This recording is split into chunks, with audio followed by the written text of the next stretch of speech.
Good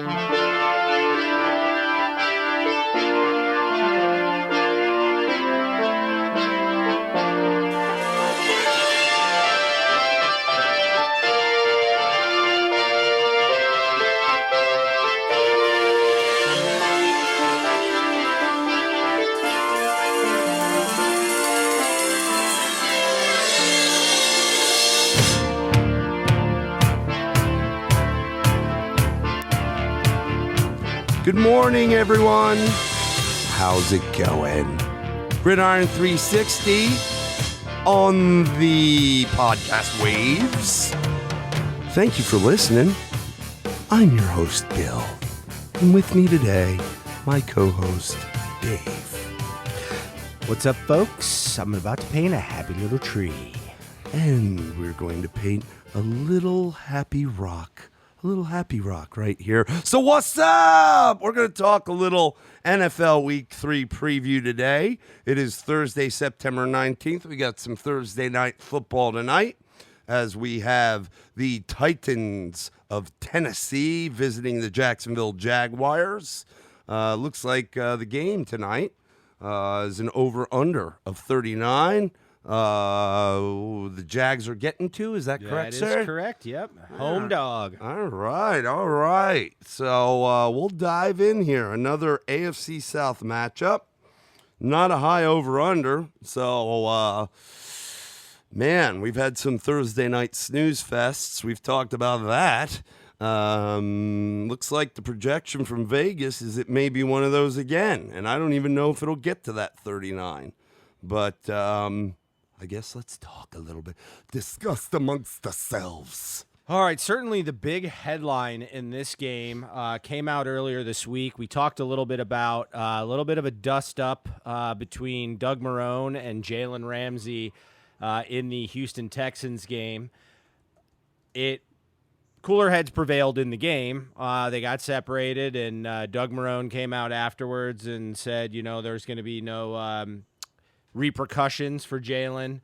The real story on this is that Jalen Ramsey, much like Minkah Fitzpatrick, is unhappy with his role in the defense. His big complaint is, and Jalen Ramsey, slightly edgy at times, if you could say that. Maybe not slightly. Maybe a wee bit. Yeah, just a sliver. He wants to go man. He wants your best receiver, and he wants to shut him down. And by last week's performance, he was able to do it. He took the best receiver in the league and held him to certainly a subpar performance for his standards. Yep. I will say this. There was a lot of respect before the game between both he and Nuke, talking very highly of each other and their skill sets. And it was a battle, and they're looking for the Jags to play a little bit more zone defense, which – as a Florida State fan and somebody that knows Jalen Ramsey pretty well, that is not where you want him to be. Florida State played that game with him, and he had one of his worst years trying to do that, at least from a statistical standpoint, and it just didn't go well. And eventually they started letting him do that. If you look back at his history at Florida State, understand he went up against some heavyweights, particularly for Clemson, between taking Sammy Watkins on, taking on Hopkins. I mean, he's taken on all comers, and really, if you know Clemson, you know that they are wide receiver over the last probably 6-7 years. So that's the big thing. What is interesting to me, I'm going to throw a few little nuggets out here real quick. Albert Breer sent a tweet out, which I want to credit him for doing the research. Over the first 8 years of this decade, okay. I don't know. I'm looking at the same thing, but pretty close. Just 8 players have been dealt for first-round picks. NFL really hasn't been known for blockbuster trades. There have been 7 of those trades over the last 16 months. And to me, with what I'm reading out there, and I'll give you a few little hits on this, it seems inevitable. Like, players now have this ability to push trades. I mean, we've seen it with cutting of, first the trade to Oakland, holdouts, but also like with Antonio Brown, and then in turn, not happy with what was going on there in Oakland. And even though he was released, he forced the hand, certainly. But anyway, what I give I want to give some credit to Jalen Ramsey on this fact, is that he came out and said as soon as those rumors came out that he asked for a trade, he said none of that came out of my camp. Yep. Nobody, which is the telling tale to me, from the Jags organization discounted that, meaning nobody said, wait a minute, this is BS. This is all. There's been none of that. Now, so it's a media dust up probably. Well, yeah, and it sounds like it was leaked. I would imagine not from a GM or from a head coach, but I'm sure someone in the organization got wind and spread that around. So he did say, listen, I'm on the Jaguars. I'm preparing for Thursday, which is unlike some of the other trade demands we've seen recently that have gotten out there in the public. And interestingly, there's already offers, according to several people, on the table for first rounders. The Jags are looking for second rounders. And something even more interesting, which is really what's telling me this is inevitable, is that he actually has, or there's been inquiries to the NFL about him playing on Sunday if he plays Thursday. So that leads me to believe that teams are making a hard move. Now, the NFL has said no. It's one player plays one game per week, so that opportunity will not be there for whoever is investigating that. But teams are hard on this, and the real key with them is he's got 2 years left in his contract, and and the key to this is they want him to play, but he's going to want a new contract. So whoever trades for him is going to have to give up the loot in the draft and then the loot in the bank. So, you will remember, you may remember, he showed up and, everybody, the new trend is to show up in some sort of cool vehicle. He showed up in the Brinks truck to training camp this year. So he let it be known he wants to get paid. So anyway, to the storyline of the game, what I think will not happen is I don't think you'll see Jalen Ramsey have any issues with getting out there. I think he's going to maintain being quiet on this. But how does this impact a Jags team where, like I said, the news coming out is more of when, not if. So it looks like it's inevitable. So we got a Titans team that's coming in, certainly hitting above their preseason weight of what everybody expected, going on to take the Jags with some disarray. Certainly we already know about Foles too as well. So this one's got some storylines in it and some subplots that, may be interesting. So what say you? How about back at you with that comment? Well, you had mentioned early on in your discussion about him going against Nuke, and he did a great job, and they did give a lot of respect to each other. Just to run down the statisticals, Nuke went 5 for 8 for 40 yards and no TD. So subpar for him, and Jalen did a good job. We don't know what's going to happen. I've heard that, he's going to play tonight and that he could play Sunday for the Chiefs. That's where I think that's the primary landing spot for him. Now, if this actually does happen, if the trade happens, I don't think that he'll play this Sunday for the Chiefs after playing Thursday for the Jags. Well, the NFL has killed it. The NFL has said that you are not allowed to play. So if he does play tonight and doesn't get traded prior to the game, we'll see what happens, if that actually does happen or if he's going to remain in Jaguars. In terms of the game in and of itself, the meeting between the Jaguars and the Titans, obviously they're in the same division, so they play twice a year. And before last year, they had a Thursday night game last year, December 6th. It was week 14. And prior to that, Jacksonville had lost 7 in a row before that game, had lost 7 in a row before winning in Indianapolis 4 days before this game. The Titans were at 6-6 going into this game, really still kind of trying to land a potential wild card spot. And Derrick Henry has 4 touchdowns, including a 99-yard touchdown. 238 rushing yards, single game franchise record. The team had a total of 255 yards, so you can see he did everything. Last week, surprisingly, the one thing that Houston was able to get done with Carlos Hyde in the backfield is run the ball fairly efficiently. Now, we know the Jaguars' defense has been known to be, a stout defense the past few years, but what I think they're kind of weak at and people aren't recognizing is that front. And thus, Carlos Hyde had a nice day last week. You see where I'm going with this. Yep. Derrick Henry has been looking good. The offense that they are running this year that says he's going to be the number one and get more run, that's been happening. And again, the last time these two teams met on a Thursday night, he went crazy. So, from a fantasy football perspective, because I have Derrick Henry in a league, and an NFL perspective, I think you're going to see a lot of that tonight. And we started out saying it was a 39-point over-under, and how I felt like it might go under, not just because Thursday nights are snooze fests, but I think that's where you're at. Gardner Minshew is going to take the helm for the Jaguars. I think it would behoove them to match Derrick Henry in the Titans ground game with a little Leonard Fournette and Jaguars ground game. Don't forget, Fournette was playing at LSU in the SEC West at the same time Derrick Henry was playing at Alabama in the SEC West. So there might be a little underneath the covers rivalry between just those two guys, like in their heads. Who can show the other up? Who can do better? Certainly when drafted, Fournette was the higher drafted of the two. So, maybe it's a little personal, let me prove myself type game against somebody. That being said, I think the Gardner Minshew kid has been surprisingly all right. I think he's made the receivers for Jacksonville a little more relevant. Certainly DJ Chark, we've seen a lot out of him, and he's scored both weeks. And like I said, he makes it relevant. Unfortunately, on the other side of the ball, where I think the Jags are good on their defense is their secondary, and the Titans, outside of Delaney Walker, which I wouldn't be surprised to see Jalen kind of move inside on him a few times tonight because he's their main target.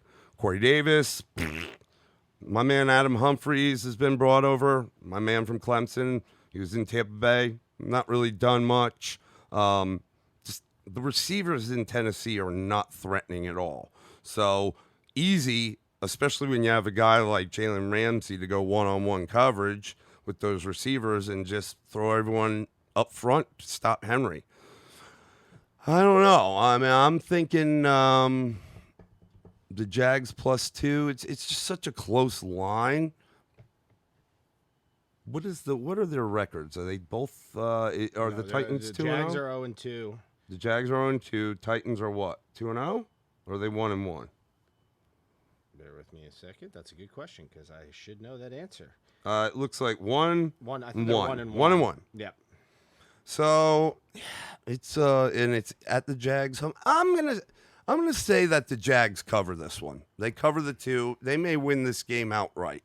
I do expect a big ground game from the Titans.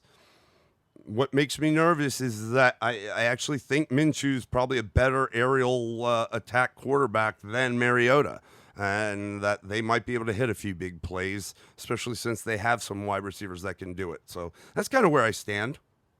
All right. Well, yeah, that makes sense to me. I mean, I'm going to go with the Titans, and I'm gonna say that they cover the 2 points in this game, and here's why.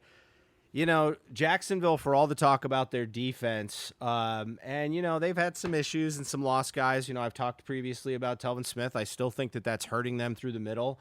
Right now, the Jags are the top of the bottom half of the NFL in rushing defense, giving up about 119 plus yards per game. The Titans come in 11th overall in rushing offense at about 123. So it seems like that's kind of going to be even out. But I think the challenge is, Jalen Ramsey is certainly one of the strongest parts to their team, their ability to shut down a receiver. I think it almost hurts them a bit that that they don't really have a go-to guy in Tennessee. It almost could render a guy like Jalen Ramsey a little bit irrelevant. Because he's going to shut down a guy, but really there's not a guy for them to really go after. At 39, I want to say that they're going to cover on this, the 39, and only because I just feel like they could easily, the Titans could get in the 20s, but I do think the Jags can keep this close. I don't know. I think I'm gonna go the over. I'm gonna go the over on this one. I don't know what it is about this game. I feel like maybe we're gonna see a little bit of an offensive game finally. I feel like we're due for one on Thursday night. It's a little bit more of a gut than anything else. I mean, certainly some of the challenges the Jags have had with the quarterback position and challenges on defense. I don't see it blowing up on them tonight, though. I think it's going to be kind of business as usual because they have, even though there's a trade on the horizon, they have kept this relatively stable considering. Whereas, like, you look at a team like Miami and it seems like everybody's ready to walk out the door. Yeah. Now, whether that's really true or not, certainly you've already know about one guy that wants out in Kenyon Drake, and you watched a guy like Minkah Fitzpatrick get out the door. So I don't know. That's my feeling on it. Yeah, I mean, it's this whole trade thing's crazy. I know that we're kind of moving into this, quote unquote, new NFL, the college game, as we see, not just from on the field, not just the players themselves, and then what the type of game, an offense or defense, more on the offensive side that they played in college, and being able to use those skills in the NFL, and even from the coaching tree, with Kingsbury being pulled over because of his high potent air raid attack at Texas Tech and trying to get that in the NFL. What I don't like about the new NFL is this whole trade thing. This is becoming a part of it, and it's a negative aspect. But this is a part of the new NFL. These guys, it's not the way it was when we grew up. Okay. Yeah, I don't mind the trades. I don't like the way the trades are going. Well, down. yeah, that's kind of what I mean. I mean, like, there was always trades, but the fact that it's being dictated more by the players themselves in the fashion that they're doing it is just not something we've ever seen before in the NFL. Yeah, and I mean, I guess I got to say this. this. I mean, you might see one here and there, one every other year, something kind of similar, but this is like every week.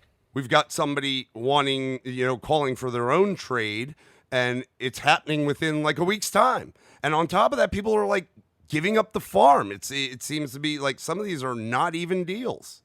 Yeah, I mean, let me just say this. If the Jags get 2 first-rounders out of it, where their team's at right now, I would say they would win in the trade. I'm not saying they win the trade overall, but it would be a win for them. It gives them a chance to start to rebuild and to look at it for a team that really, I think, has missed its window.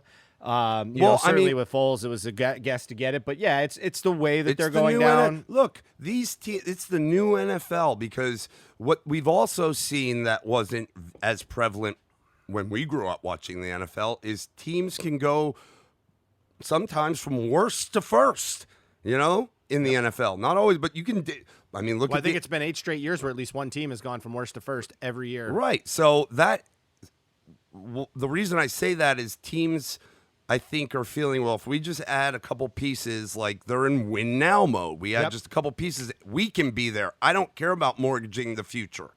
And that, again, it's the new NFL, folks. Well, take it or leave it. Understand, everything's kind of a domino, I think. And, something to really hit on is this idea of, and you're seeing it right now, win now happens when you think you've drafted a quarterback and with some of the better quarterback play is trying to beat that next contract.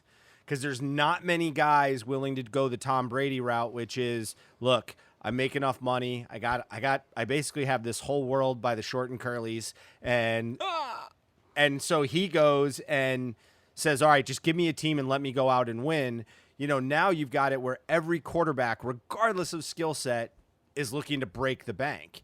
When you've got Kirk Cousins getting $75 million guaranteed, you got them talking about Dak with $30 million a year, or excuse me, $40 million a year. You just continue to see these escalate. So when you start getting into those windows, it's really your quarterback that's dictating those windows in my mind. I mean, it just, and I'll use like my team, the Bears, they're in that window right now. That's why it's disappointing for them where Trubisky's at, because they went out and spent a mother load on Khalil Mack, who was totally worth it.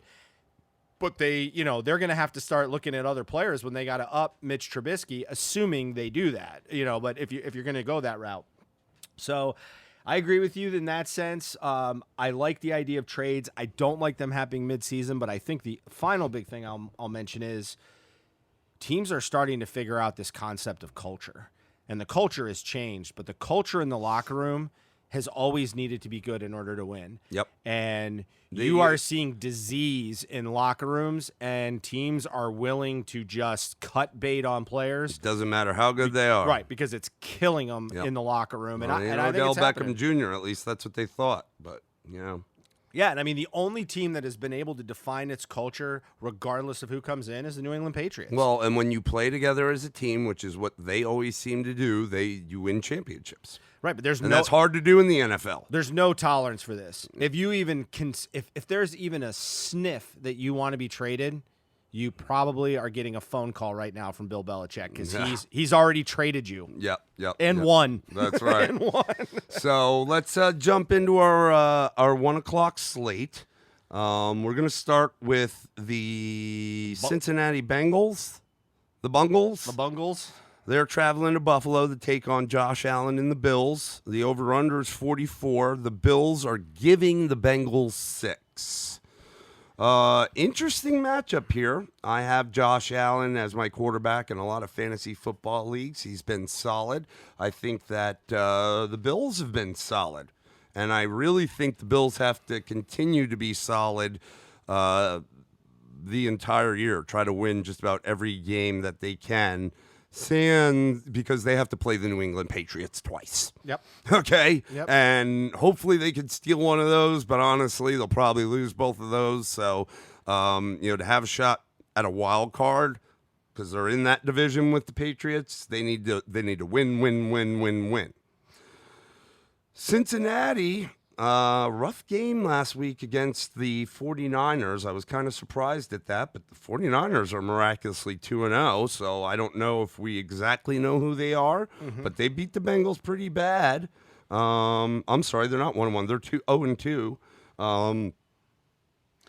Look, I think that in the absence of A.J. Green, that Tyler Boyd has played exceptionally well. John Ross, I feel like, has played much better than he has, maybe more of what they expected out of him. And Big Red Andy Dalton, he's played much better than expected to this point. I mean, we're not talking, Tom Brady or Patrick Mahomes level, but if you play in fantasy football and you have a deep league or a 2-quarterback league, then he's worth a rostering because he's not blowing it up, but he's got a pretty solid floor. I can be honest with you, without him, I look at this team and I go, they are rubbing up right against the Miami Dolphins. Yeah. I mean, the running game has not Here's been what it the needs thing. to be. Defense aging. Here's the thing, and we've got this, LaShawn, not LaShawn McCoy, who's leading? Frank Gore. Frank Gore, that guy still gets it done. I think he's perfect for the backfield. I think Singletary is definitely more explosive. I think he's a little banged up for this week.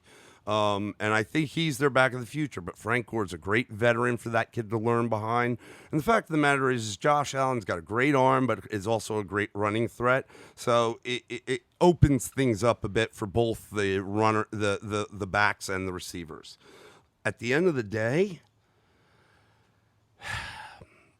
I'm not sure if the Bengals don't win this one. I don't know why. I don't know why I feel that way. I will say I'm going to take the Bengals getting 6 points in this game. I don't think the Bills are going to cover the 6. And I think it's might actually go over the 44. I think there might be a few explosive plays in this game, and it's going to be a little bit of a back and forth. I'm sure at some point you might see a little lull where the defenses hold, but I think it's going to be kind of up and down throughout the game with, points, then maybe slow, then maybe points. And, I think Josh Allen will have a good game. I don't think the Bengals defense is anything to be afraid of. But if I'm going to make a pick on this, I'm going to take the Bengals with the 6 points, and I'm going to go over on that 44. All right. Well, we are at odds, my friend. That's a good thing. I personally, I like the Bills. I think the Bills are going to be that quiet team. Unfortunately, they're not going to be worst to first because they got the Patriots. Yeah. But they're a quiet team figuring out how to win. winning some close games, which is important. Like, what happens? Like, you look at their comeback against the Jets. Like, those are marks of a team that's starting to figure itself out. And then you look at, a solid win. They won the state of New York this year on the road on both counts. MetLife Stadium in back-to-back weeks. Yeah, so good for them. I do think I think they have a better record at MetLife than the Jets and the Giants combined. Yes. So they I look at this and I want to say, I think it's going to be under. I do think there's going to be a little bit of defense. I think it's going to be close to the 44, but I'm going to go slightly under. I'm thinking like a 23-17 win, kind of, just as an idea of where my head's at on this. I just think they're starting to figure it out. They're going to win ugly. They're going to win ugly. But they're winning, and that's what I like. I like them winning these games, and Josh Allen's going to have his aha moments, and he's going to have a few, ooh moments. But I think he's getting more to the aha moments. I think his ability to run against this defense is going to create some imbalance there for them. I guess 23-17. Maybe I should say 24-17 if I think the Bills are going to cover. Yeah. Good job. Whatever. So anyway, but like I said, I think that's kind of where we're going to be at. There's my call on that. All right. So then you got the Denver Broncos going to Green Bay to take on the Packers. Packers are giving the Broncos 7.5, and it is a 43-point over/under. There's a lot of mid to low 40 over/unders this week, which as of late we've seen them, high four, seems like more games every week are closer to 50. Yep. So it's kind of surprising. There's only one game at that 50 mark. We know what that is. We'll talk about that soon. Ravens, Chiefs. All right. You lead us off. Joe Flacco, Aaron Rodgers. What do we got? We've got the Broncos are what? 1-1? Packers 2-0. So let me ask you a question. What do you think of the Bears' passing offense in just a few words? So far this year, I think that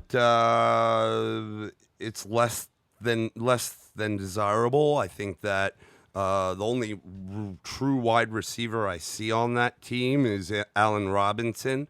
I think he's a good intermediate threat. I don't see any deep down the field threats, even though they do have Taylor Gabriel, but he's not. Not that I think Deshaun Jackson's phenomenal, but he's not even that in my mind. I think there's been a lot of work with their running backs, even in the passing game short. I think that Trubisky is. I don't know that he's. Definitely don't think he's gotten better. I don't know if I want to say he's regressed, but it just doesn't look right. So they don't especially with Nagy is supposed to be, have the offense rolling. It just doesn't look right. So they don't look very good. Would that be a fair way to wrap it up? Not offensively. Okay. No. Would it surprise you to know that the Green Bay Packers have less pass yards per game than the Bears at this point? Given it would if I didn't analyze it like we do, especially from a fantasy football perspective. Last week they hit the ground running, and that's why the air came out of the ball, because Aaron Jones had a day. Yeah, but think about this: they had 3 touchdown passes in the first half. So I've seen the Packers, and I guess I've seen them. That was just very interesting to me because. The numbers say the Packers are a really good team, and they got Aaron Rodgers, in the sense that they're 2-0. But then when you look with the game within the game, they really have only had one good half of football. So that's why I'm a little bit torn in this game. Yeah, but I feel like there's with LaFleur, and we've talked about Aaron Rodgers and his head coaches and them working together smoothly, and. I think they're still getting there. I don't think it's where it needs to be. Right. But I just said, Trubisky and Nagy as his coach and bringing his offensive schemes and it not looking right. If I'm gonna look, if those two situations are kind of equal in the sense that it's just not looking right, I'm going to err on the side of Aaron Rodgers. Okay, but my point of all this, tell you, is actually the Packers are taking on Bears' last week opponent in the Broncos. Their benefit is they get them at home. I guess I just say, like, I would agree with you. Like, I think that would be the sentiment of most people. And I don't even think it would be close if you were to compare the two offenses. But yet here I do. I look at statistics on here. The only ones that matter are that they're 2-0. So don't get me wrong. They've got wins. But I look at them going up against the Packers, and I'm like, are they really 5.5 points better on offense? Does so far the year tell me that? I don't know. I don't know that they are. I just don't know that they are that much better than them at this point. Again, I'm not talking about talent. Certainly Rodgers is miles beyond, probably maybe even light years beyond Trubisky at this point. I don't know. I'm just not totally sold on the Packers yet. Even though I did not like what I saw with the Broncos, I still think that the Broncos can give them a little bit of trouble. I do think the Packers win the game. I'm going to pick them not to cover. I'm going to go. It's a low under, and I hate to go under. I think it's, again, going to be one of those close ones. But, in fact, you know what? I'm going to go with the over on this one, as strange as that may seem. But I don't think the Packers cover this 7.5. Yeah. This is a game, we even talked about the Packers defense, looking better after week one. They looked okay last week in terms of, look, you have Kirk Cousins, and I don't think he's very good, but like Minnesota, they have weapons. They have Adam Thielen. They have Stephon Diggs. They have Kyle Rudolph in the aerial attack, and they're not effective. They haven't been effective from an NFL perspective, from a fantasy football perspective in the first two games yet this year, either of them, all three of them. And it's been the Dalvin Cook show, not that it shouldn't be. He's a stud, and we expected him to have a good season so long as he stays healthy. But the Packers were good at, keeping them from really doing anything through the air, even though they got tore up on the ground. Yeah, but they had more passing yards than Green Bay did. I mean, and it was 16-0 Minnesota in the second half. I mean, they outgained them by 75 yards plus. Yeah. 80 yards. I just don't know what you're going to get. It's a split backfield with the Broncos. I'm still not sure if that's a good thing or not. It really kind of seems more to me that no one's taken the helm, or they don't know. I think that I agree with you that the Packers. I agree on all fronts. I think the Packers will win the game. It is at Lambeau. I think that, but I do think that 7.5 is a bit, and I think the Broncos can stay close to them. I mean, Joe Flacco has seemed to get a little bit better. It seems like we've seen the same guy both games. It's like it starts off real slow and then starts to do a little bit better. And then as the game progresses, he's like, and they're behind, he's starting to get it going. And Emmanuel Sanders showed up to play last week. Keep in mind, the first 2 weeks of the season, the Broncos lost 24-16 on the road to the Raiders, and then lost at home 16-14 to the Bears. So, the Raiders game, was an 8-point differential. The other one, 2. I'm going to stick with it. I'm going to go same exact on all fronts. I think that the Packers win the game, but I do think the Broncos keep it closer than 7.5, and I think it's going to go over. I think it will go over. I think Devontae Adams, hopefully for my sake, fantasy-wise, gets in the end zone. You may see a little pullback from Aaron Jones. You never know what you're going to get with that guy in the backfield. I think that, it might go back to a little closer to maybe between what he did in week one, which was not good, but not as great as last week because he had a phenomenal game. Mm-hmm. I do think the Broncos still have pieces on defense, and we know they have a defensive-minded head coach. I just think that that's a lot. So, I agree on all fronts, and we'll see. I mean, maybe this is a week in week 3 that I'm really expecting some of these teams to really show their identities. Okay, Is it what we've seen thus far in the first 2 weeks from teams, not just these, but everybody on the slate, or are they starting to progress into something that may be better?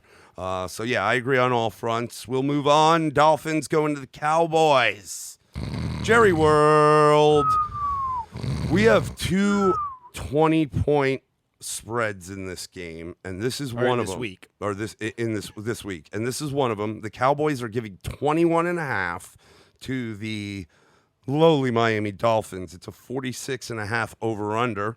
So obviously that tells you that it's going to be the Cowboys all day, and Dolphins not putting up many points on the board.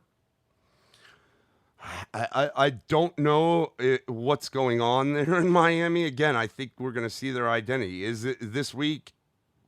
Is the identity of this team that they're truly a team that's going to be tanking for next year? Because if they do what they've done the first 2 weeks, week one getting absolutely demolished at home, 59-10 to the Ravens, and last week getting blanked at home to the Patriots. This is their first road game now. It's not going to be easy to go to Jerry World. Dallas does have a good defense. Dak's playing really well.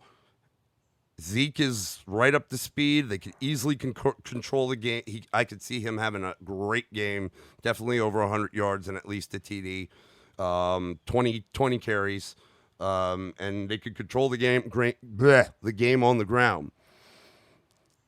I don't know if the magic from Fitzmagic is gone, but the guy is a journeyman. And there's been times where all of a sudden, who's this guy? From not just an NFL perspective, but from a fantasy perspective, do I need to roster him next week? That game was incredible. Yeah. I mean, it can happen. It's not going to happen this week. It's not going to happen. I do think that Dak will have another good day, but I think it's going to be a running game day. I think that I think the Cowboys are going to win this no problem. Obviously, I have the Ravens defense in fantasy football. We discussed that, and they got the Chiefs this week, so I went out and grabbed the Cowboys because they're out there merely for this matchup. Every defense that has faced the Dolphins this year from an NFL perspective and a fantasy perspective has had like the best day in like a decade. But I don't know about the 21.5. It's very possible because they've not shown that they can stop anyone yet. And the Cowboys have shown that they can explode a little bit if they decide to get. I mean, they've got some guys in their wide receiving core that have done well, and I just think that's. I still am a little wary on those lines. Those are college lines, so I'm going to take the Cowboys. I'm going to say the Dolphins cover it. In terms of the over-under, I'm going to say it'll stay under for the mere fact that, like I said, I think the game script for the Cowboys is just run the ball, make it a quick game, get your win, move on. Nobody gets hurt, move on. Yeah, I think I'm going to follow you on that one pretty much to a T. I'm with you. I struggle to take a 21.5, though I am the guy that took the Patriots last week. As good as the Cowboys are, they're not the Patriots in my mind. They have the ability to do exactly what the Patriots did.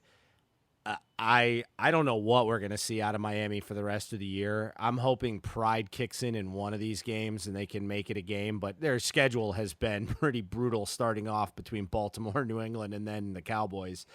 But I'm going to go the same route, but I will say I will absolutely not be shocked I will not be shocked if the Miami covers this. Yeah. Like I won't even be mildly shocked, but I am going to say in this instance, I don't think that they will too as well. So again, we're on the Cowboys for a handy win, not quite handy enough to cover 3 touchdowns plus, and then hitting the under on this for both of us too. So, where did we go on that last game? You said we went. We both under? We both think the Packers are going to win, but it's the Broncos covering, and then we went the under on on that. So we're going to move on to the next game, which is from our hometown where we're living. The Falcons are heading to Indianapolis to take on the Colts. The Colts are given 1.5, so it's a relatively close game, and the over/under on this is 47. Interesting. We saw the tale of two birds. We did. Falcons looked absolutely atrocious against Minnesota, but rebounded for a nice win against the Philadelphia Eagles. Colts played a very tough game against the Chargers, but came up on the losing end of it. And then last week, pulled out a win as well. So they both are 1-1 going into this. And what say you, my friend? And I'm not a Falcons fan, though I do not mind them so much unless they're playing my Giants, because I have been in Atlanta for a long time. We have a lot of friends that are Falcon fans. This is... Last week, I felt really good just because of the historical matchup the past few years between the Eagles and the Falcons. I felt good not just with the Falcons because they were given points at home, but that they would cover it, but not just that, but win the game, which is what they did. Even though the Eagles showed me something because they were still able to hang in there sans their entire team, especially offensively.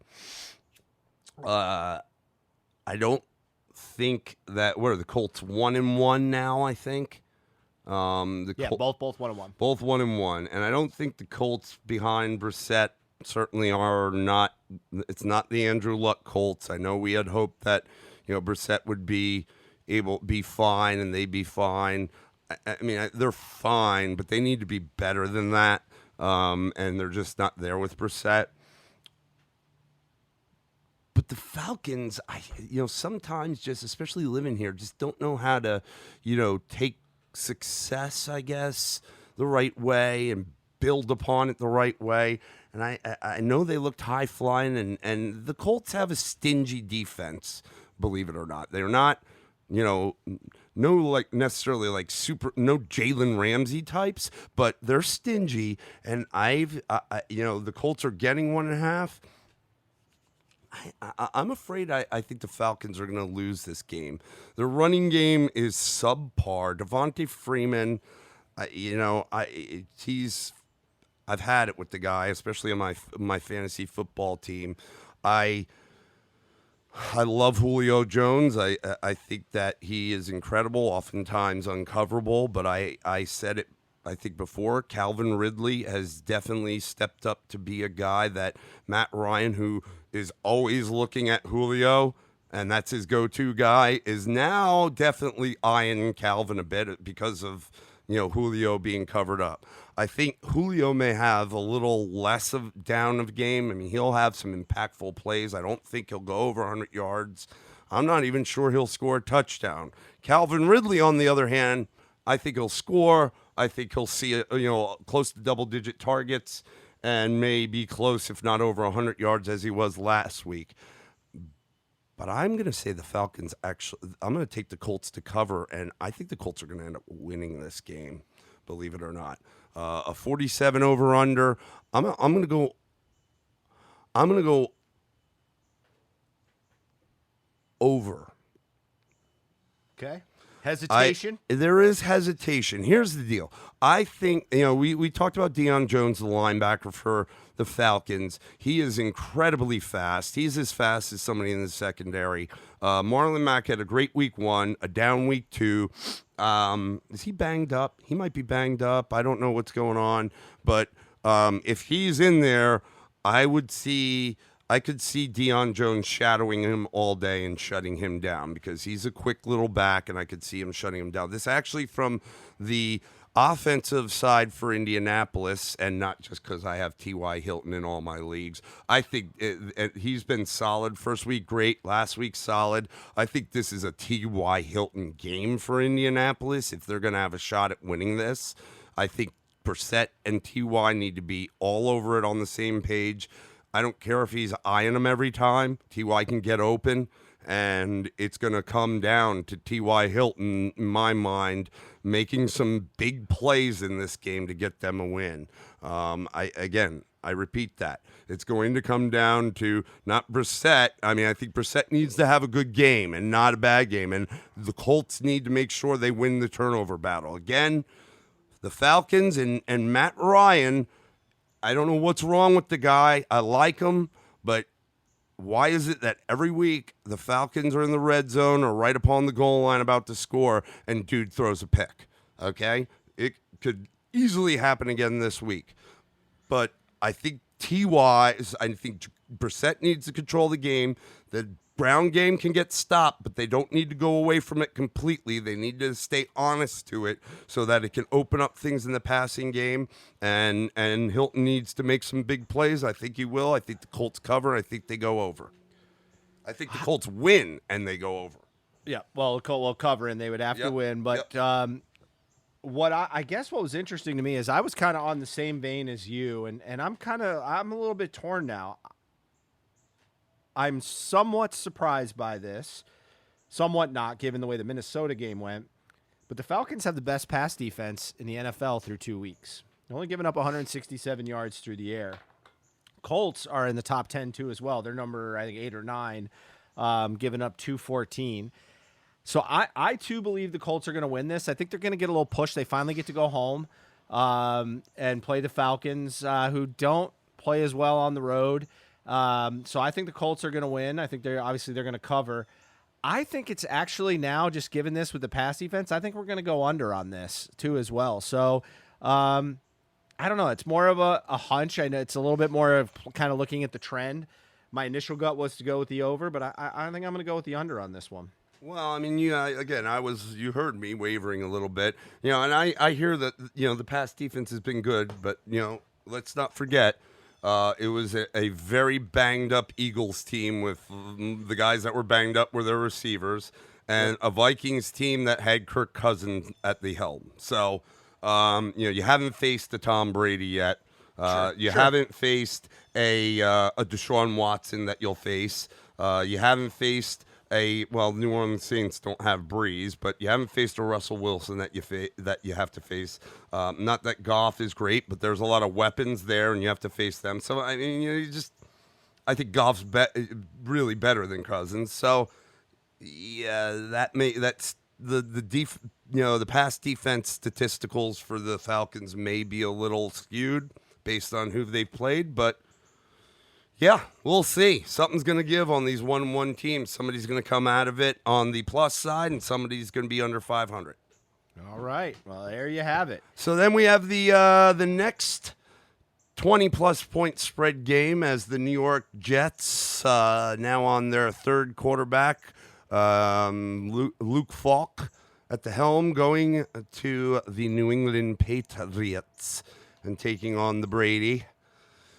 It's the Patriots are giving 23 to the Jets on this, and it's a 44-point over under. Go ahead, brother. Well, I mean, certainly I've got the Patriots. The Jets have too much going on that's just not working out for them. I am struggling a little bit with the 23-point over, and more so because it's a divisional game. The Patriots are at home. I mean, basically this spread with this over-under says that the Jets are going to struggle to score points. Which makes sense. It does. I don't know though. For some reason, I just can't. I'm not feeling that under, I'm not feeling that 23 points. So I'm gonna take the Patriots. God, I said this after You're week gonna one. take the Patriots to cover the 23. No, I'm gonna take the Patriots to win the game. I'm gonna take the Jets and the points on this. And I'm gonna go with an over. I'm gonna go with an over on it. Damn. I think we're right on point. I'm gonna actually do exactly the same. It's been the Le'Veon Bell show this past Monday because of Darnold being gone, and then when Simeon went out, it was even more so. I'm hoping the Jets have someone behind Luke Falk besides Le'Veon Bell, as Adam Gase said. If Falk went down, that was their guy. They've got to. Surprisingly, though, I think the Jets. One thing, even when they've been bad, have been known to be pretty decent on defense, if not good on defense. They do still have what's his name, Sheldon Williams, or whatever his name. On the defensive line. They do have Jamal Adams. They have some players on the defense that I think are decent enough. And I say all that is I don't think they're going to necessarily stop the Patriots to the point of winning. I think, unfortunately, as good as the Patriots defense has looked this year in particular, Their offense is gonna, the Jets' offense is going to screw the Jets' defense because they're gonna put them in some tough spots. Still, you could see if you have Gostkowski, I could see him having a big game because I think the Jets' defense isn't awful and is going to do everything they can to keep him in this game to the point where I think it'll stay within that 23 points. But I do think it'll go over the 44 as well because I think that the Patriots will score. They could still score, easily, 30, 35 points. I'm just thinking that at some point, maybe the defense will get them a play, a turnover, something to put them in decent position to maybe put, maybe not a touchdown, but a few field goals, 10 points, something like that. From the Patriots side of the ball, I could see Sony having another good day. Based on, we talked about it, Brady looking down. Antonio Brown typically does do that. If you got him in fantasy, roll him again. We talked about it. You may not have a lot of time with him, so get it while the getting's good. I know that the Patriots' offense can be hard to predict because Brady spreads the ball around and, different play. 1 week it was Burkhead in the backfield, the next it was Michelle. But I do think that Brown's a solid enough play. And the Jets, Le'Veon Bell's a solid play. You're not going to not play him, and even though he statistically had an all right game just because he did it catching the ball and running the ball. So I think he cleared 100 total or all-purpose yards. It's going to be that again. They're going to lean heavily on him, so he's a fine play, especially in a PPR. Maybe he can break one and get in the end zone. He looked quite upset at the end of that Cleveland game. I thought the guy was welling up almost in tears on the sideline. They showed him. And so maybe there's a little motivation. Maybe somewhere inside the guy wants to live up to his holdout and then getting his big contract. Yep. So, that's kind of, and the Patriots are going to win this game easily. I just don't know that 23 is a lot. But, if they do, I'm not surprised. Yeah, kind of disappointed to see these kind of spreads, especially this early in the year. Given just the way the NFL is going right now, but I just I agree with you. Yep. So where are we going next? We're going to head on out to Philadelphia where the Lions come to town to take on the Eagles. Spread on this game is 6.5 points the Eagles are giving to the Lions with a 45.5 point spread. This game's got a little bit of interest to me in particularly the Lions passing attack versus the Eagles secondary.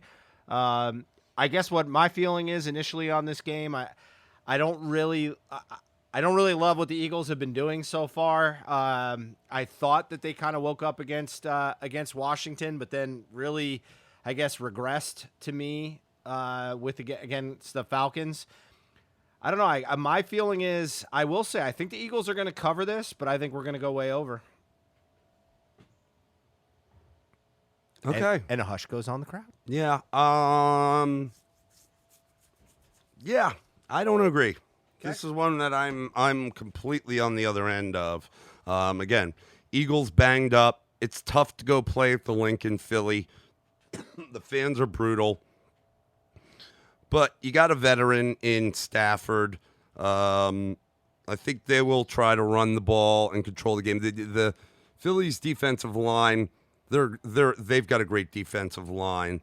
It's the strength of their defense is their front. Their weakness is in the secondary.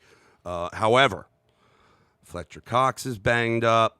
Your boy from Florida State, what's his name? Jernigan. He's banged up. Don't know if they're playing. I don't think Jernigan is. I don't know if Cox has been there's been a ruling on him. And, and the Falcons didn't run the ball great on them last week. They're more of an aerial attack anyways. But, Galladay's been looking good. The Hawkinson kid, I think, is going, he was the hot pickup on the waiver wire for fantasy football in week 2 at tight end, and he didn't produce. I even had that. I'm going to stick with him this week. I think he gets back to form. I think Galladay could have a phenomenal day against that secondary. And the Eagles are banged up, man. Listen, the Lions gave up a lead in the fourth quarter of the first game of the week to the Cardinals, only to go on into overtime to force a tie. And then they won last week at home against the Chargers, 13-10. I think this is a game that I wouldn't be surprised to see the Lions win. I don't think they're going to win. I think the Eagles are going to win the game, but I don't think that they're going to cover 6.5. I don't know who they have on their team that's going to help them do that. They have a mixed backfield, decent guys, no one that's a super stud for any defense to be afraid of. The weapons on the offense for Wentz is going to be Zach Ertz. You may get a little sprinkle in there of Aguilar, but Darius Slay will probably be strapped to Aguilar, and he's a good corner. So it's going to be Zach Ertz, it's going to be Zach Ertz, and it's going to be more of Zach Ertz. If you got Zach Ertz, good weekend for him again.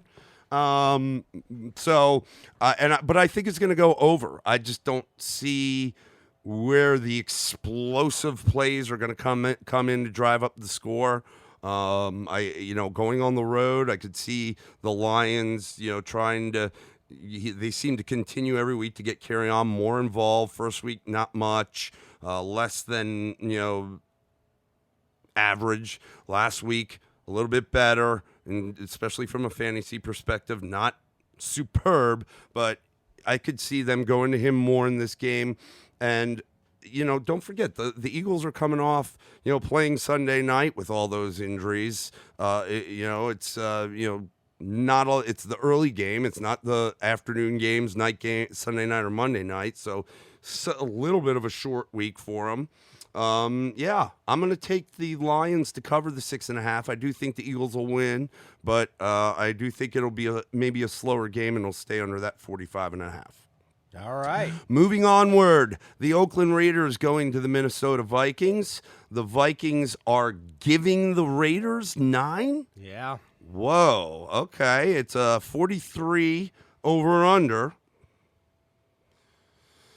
Let's see what type of team we're going to see from the Raiders. I mean, they looked great week one, and then last week they ran into a buzzsaw, but I think everybody is kind of running into a buzzsaw when they played Kansas City Chiefs.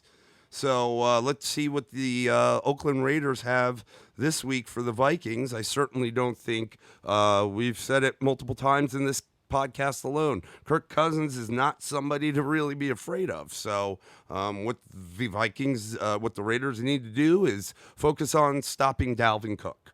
Stop Dalvin Cook, and let's see if Kirk Cousins can get those receivers involved. And if he can, then and it works, then kudos. But I think that the Raiders might actually be able to. I think that I'm going to take the Raiders to cover the 9. I think the Vikings will end up winning the game. I think Dalvin Cook is the best player on the field for either team, and they're at home. And I actually think they'll go over the 43. I think that the Vikings will probably try to control the game, especially if their aerial attack's not working again with Cook. But I think that the Raiders, even though the secondary and the defense overall for Minnesota is good, might be able to get some things into play in terms of the short game with Waller at tight end, that intermediate. My boy Hunter Renfrow is starting to get more and more involved in the slot. Josh Jacobs can run the ball. He's a different type of back. He can catch some too. He's small and speedy, but he's tough. But I could see them putting up some points, to match Dalvin Cook, but I think the game will, kind of be the Vikings trying to run the ball and slow it down a bit. I think that the Vikings win, as I said, but I do think the Raiders will cover the 9. I think it's going to stay under. I'm going to follow you on this one. A couple things. I think Dalvin Cook's going to have a solid day. I think it's definitely come to the point now where everybody's going to try to cover the Vikings running game. They're gonna play more in the box. They're going to force Kirk Cousins to beat them. What I really don't like about the Raiders is the inconsistency from the quarterback play. after starting out with a decent win, Carr comes out and had a less than spectacular game last week. So I'm gonna go the same as you. I don't think Minnesota takes it. I think it's a little bit more. It's a slower pace game. The only thing that you think Raiders are going to win the game? No, Raiders are gonna cover the points. Okay. I think the Vikings will still win, but I don't know. I just don't think it's gonna get that far out of hand. Okay, yeah. I mean, you go again. You ride or die with Dalvin Cook from a fantasy perspective and from an NFL perspective. The guy's a stud, man. Yep. He's really showing what I think a lot of people expected him to be, and injuries have held him back the past couple seasons. And again, he stays healthy. This guy's going to be a top 5 back easily, maybe a top 3. So Yep. Pretty good. All right, the last 1 o'clock game of the day. The biggest over-under. It's a 52.5. This is going to be a very exciting game. I think it's a heavyweight matchup, certainly on the AFC side, as the Baltimore Ravens and Lamar Jackson travel to Kansas City to take on Patrick Mahomes and the Chiefs. Chiefs are giving 6.5 to the Ravens. Again, I said it was a 52.5 over-under. Go ahead, buddy. You have Mahomes on your fantasy team. Why don't you gush a little bit? All right, here's this is the game within the game. Can you have Lamar Jackson stay true to form with his efficient passing and his ability to run, and with the ability to take the game where it needs to go with one of those two aspects of his game? And then can the Chiefs continue to put up, mystical numbers going against a much more formidable defense? I think this is going to be a close game. I think so. I don't think the Chiefs are going to cover this. I'm really not even sure the Chiefs will win, but I am going to go with them. I just think at the end of the game, if it's going to be close, I just think Mahomes has got a little bit more magic than Lamar Jackson, though I'm not a big fan of the Chiefs' defense at all. And how do you feel about Baltimore's defense? I like Baltimore's defense. I think they're a good team, but I look at what Mahomes did last week. Couldn't score a touchdown in the first quarter and then just flipped a switch in the second quarter. So I'm going to go, and I'm going to say that they're going to go over in this game, but I think it's going to be close. I think we're talking about a field goal game max. Interesting. So I'm on the Ravens and the points. And I'm going to pick the Chiefs to win it. I think they're going to eke it out, and I think they're going to go over. Okay.